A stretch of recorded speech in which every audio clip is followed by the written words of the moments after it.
नमस्कार मित्रों, एक बार फिर से आप सभी का बहुत बहुत स्वागत, अभिनंदन। आज के इस वीडियो में हम बीकानेर के राठौड़ वंश से रिलेटेड जितने भी इम्पोर्टेंट क्वेश्चंस बनते हैं उन सभी पे डिस्कशन करेंगे। उम्मीद करूंगा कि वीडियो आपको पसंद आएगा और आने वाले एग्ज़ाम को क्रैक करने में हेल्पफुल साबित होगा। सो आप इसे लाइक करना, अपने दोस्तों के बीच शेयर करना और चैनल को अगर सब्सक्राइब नहीं किया है तो लगातार नोटिफिकेशन पाने के लिए चैनल को सब्सक्राइब जरूर कर लेना। पहला क्वेश्चन है, राव बीका का अंतिम अभियान कहाँ था? राव बीका का अंतिम अभियान हरियाणा के रेवाड़ी में 1504 ईस्वी का जो अभियान था, ये राव बीका का अंतिम अभियान था। पूछा जाए राव बीका का प्रथम अभियान किसके विरुद्ध था, तो राव बीका का प्रथम अभियान जोहियों के विरुद्ध था। दूसरा है, बीकानेर की स्थापना कब की गई? बीकानेर की स्थापना राव जोधा के 5वें पुत्र राव बीका ने 1488 ईस्वी में की थी। तीसरा, जूनागढ़ दुर्ग की स्थापना किस घाटी पर की गई है? जूनागढ़ दुर्ग की स्थापना राती घाटी पे की गई है। और पूछा जाता है बीकानेर का स्थापना दिवस किस दिन मनाया जाता है? तो बीकानेर का स्थापना दिवस मनाया जाता है आखा तीज के दिन। चौथा है, राव बीका के समकालीन सांखला शासक कौन था? राव बीका के समकालीन सांखला शासक था कौन? नापा। ठीक है। और सांखला वंश का प्रमुख शासक था महिपाल सांखला। ठीक। जोधपुर व बीकानेर का सीमावर्ती क्षेत्र सांखला जाति के अधीन था। पांडु गोदारा के सहयोग से नापा सांखला को पराजित कर इस क्षेत्र पर बीकाजी ने अधिकार किया था। पांचवां, धौंसी का युद्ध कब लड़ा गया था? धौंसी का युद्ध राव बीका के पुत्र राव लूणकर्ण व हरियाणा के नारनौल के शासक अखमीरा शेख के मध्य धौंसी का युद्ध हुआ था 1526 ईस्वी में, और इस युद्ध में राव लूणकर्ण वीरगति को प्राप्त हुए थे। छठा, राव लूणकर्ण की दानशीलता का वर्णन किस ग्रंथ में किया गया है? राव लूणकर्ण की दानशीलता का वर्णन किया गया है जय सोम की रचना करमचंद्र वंशो कीर्तिनक में। ठीक है। करमचंद्र वंशो कीर्तिनक रचना जो है ये जय सोम की है, और इस रचना में राव लूणकर्ण की दानशीलता का वर्णन किया गया है।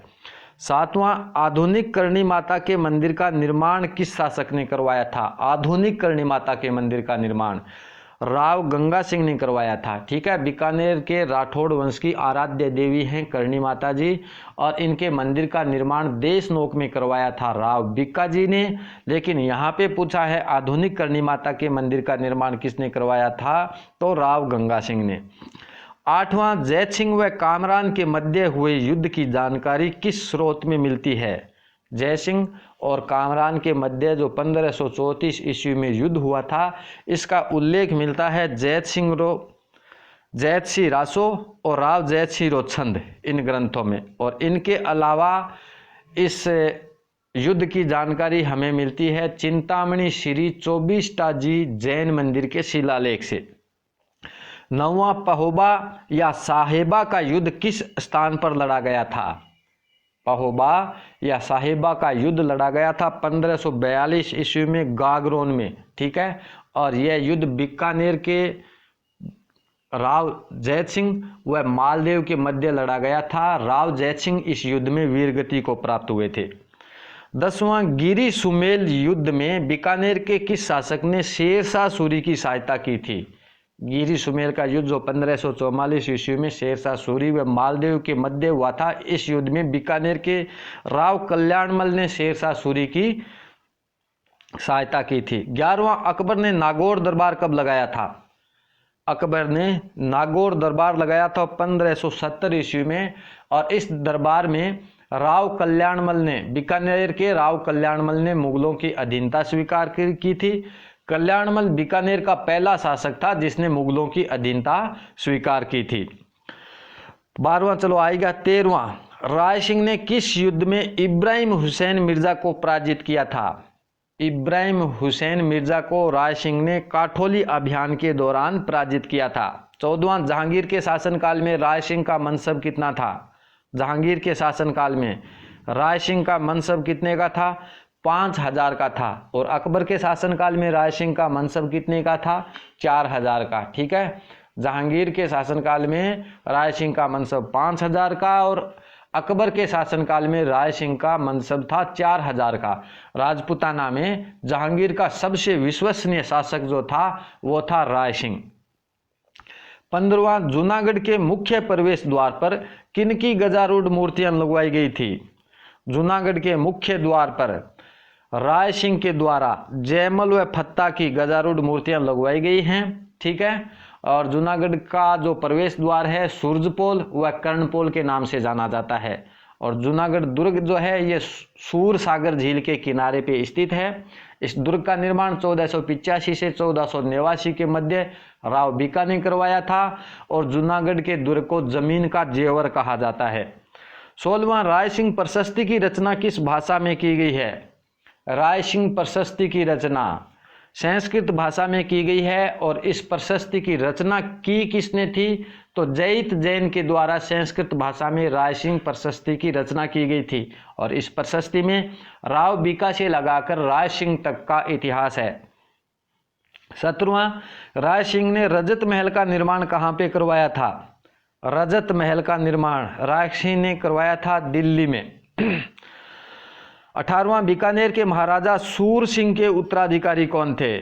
महाराजा सूर सिंह के उत्तराधिकारी कर्ण सिंह थे। ठीक है, कर्ण सिंह। और कर्ण सिंह का शासनकाल रहा था 1631 से 1669 ईस्वी तक। ठीक। और कर्ण सिंह के समकालीन मुगल बादशाह कौन थे? शाहजहां और औरंगजेब। 19वां, 33 करोड़ देवी देवताओं का मंदिर बीकानेर के किस शासक द्वारा बनवाया गया था? 33 करोड़ देवी देवताओं का मंदिर अनूप सिंह ने बनवाया था। ठीक।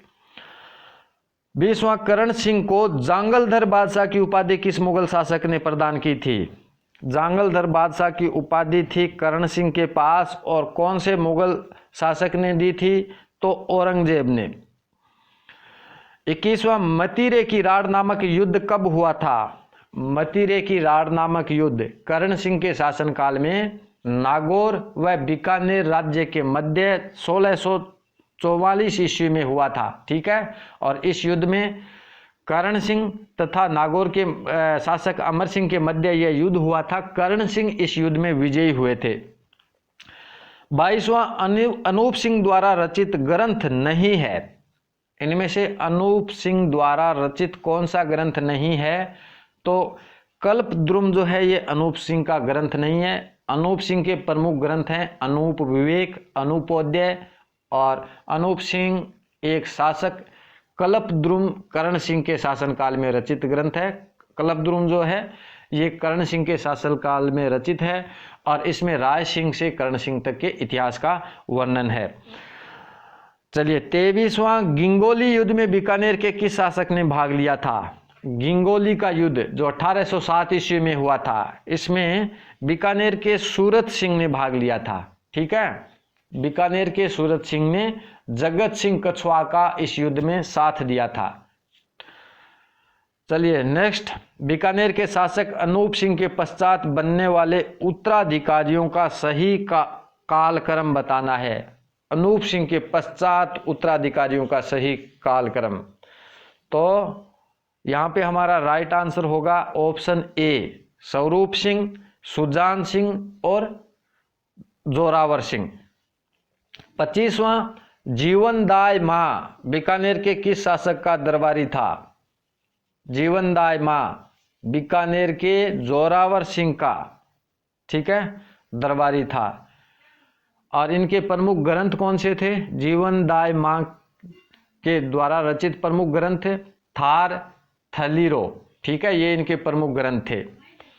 26वां, बीकानेर में राजस्थानी कवियों का प्रथम कवि सम्मेलन किसके शासनकाल में हुआ था? प्रथम कवि सम्मेलन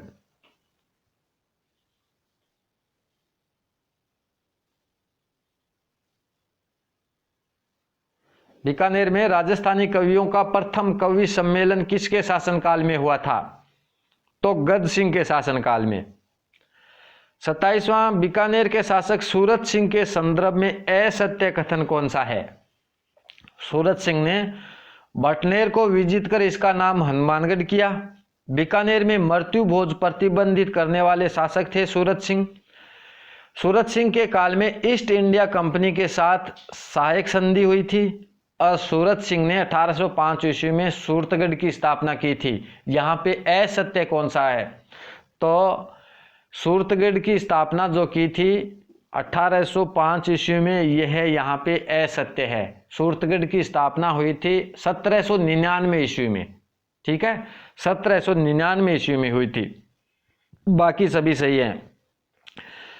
28वां, बीकानेर में रतन बिहारी मंदिर का निर्माण किसके द्वारा करवाया गया? बीकानेर में रतन बिहारी मंदिर का निर्माण रतन सिंह ने करवाया था, ठीक है, और रतन सिंह का शासनकाल था 1828 से 1851 ईस्वी तक। 29वां, 1857 की क्रांति के समय बीकानेर का शासक कौन था? 1857 की क्रांति के समय बीकानेर का शासक था सरदार सिंह। 30वां, बीकानेर में कुप्रथाओं को प्रतिबंधित करने के संदर्भ में असुमेलित युग्म हमें बताना है, ठीक है। तो सरदार सिंह ने बाल विवाह पे प्रतिबंध लगाया था और रतन सिंह ने कन्यावध पर प्रतिबंध लगाया था, ठीक है। डूंगर सिंह ने दहेज प्रथा पे प्रतिबंध लगाया था, लेकिन सूरत सिंह ने सती प्रथा पे प्रतिबंध लगाया। यही यहाँ पे क्या है? असुमेलित है। 31वां, बीकानेर के किस शासक द्वारा सरदार शहर की स्थापना की गई? सरदार शहर की स्थापना चूरू जिले में सरदार शहर तहसील की स्थापना की गई थी बीकानेर के सरदार सिंह के द्वारा। 32वां, बीकानेर में उस्ता कला को पुनर्जीवित करने का श्रेय किस शासक को दिया जाता है? उस्ता कला को पुनर्जीवित करने का श्रेय दिया जाता है डूंगर सिंह को। 33वां, भारत में विलय पत्र पर हस्ताक्षर करने वाला पहला शासक कौन था? भारत में विलय पत्र पर हस्ताक्षर करने वाला पहला शासक था शार्दुल सिंह। 34वां, यहाँ पे थोड़ी मिस प्रिंटिंग हुई है। किस शासक को नाइट कमांडर इंडियन एम्पायर की उपाधि से अंग्रेजों ने सम्मानित किया था? तो गंगा सिंह को। 35वां, महाराजा गंगा सिंह द्वारा जीर्णोद्वार करवाए गए गोगाजी मंदिर का जीर्णोद्वार, राम सरोवर का जीर्णोद्वार, भटनेर दुर्ग में स्थित मंदिरों का जीर्णोद्वार, उपयुक्त सभी होगा राइट आंसर, ठीक है। महाराजा गंगा सिंह ने गोगाजी मंदिर का जीर्णोद्वार करवाया था, राम सरोवर का जीर्णोद्वार करवाया था और भटनेर दुर्ग में स्थित मंदिरों का जीर्णोद्वार करवाया था। 37वां, महाराजा गंगा सिंह को आधुनिक भारत का भागीरथ कहा जाता है क्योंकि गंग नहर के निर्माण के कारण, गंगा नगर की स्थापना के कारण, गोगाजी के मंदिर का जीर्णोद्वार करवाने के कारण, या इन सभी कारणों से। तो गंग नहर के निर्माण के कारण महाराजा गंगा सिंह को आधुनिक भारत का भागीरथ कहा जाता है। 38वां, बीकानेर रियासत के संदर्भ में असत्य कथन। पॉलिटिकल एजेंट की नियुक्ति नहीं होती थी। राजस्थान राज्य का पहला खेल school Shardul sports school Bikaner में स्थापित किया गया।